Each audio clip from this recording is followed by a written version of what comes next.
நம்மாழ்வார் திருவாய்மொழி பாசுரங்களில் முதற் 10 இரண்டாம் பதிகம் 6ஆம் பாசுரம். ராகம் நாட்டை. பற்றுகிலன் ஈசனும் முற்றவும் நின்றனன், பற்றுகிலன் ஈசனும் முற்றவும் நின்றனன், பற்று இலையாய்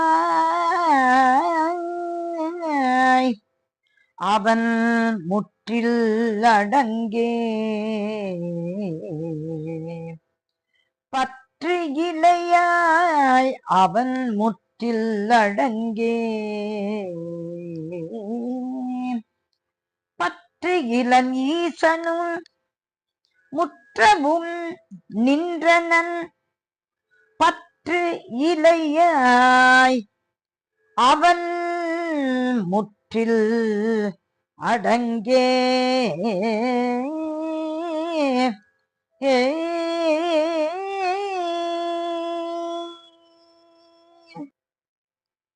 பெருமாள் நம்மாழ்வார் திருவடிகளே சரணம் சரணம் சரணம்.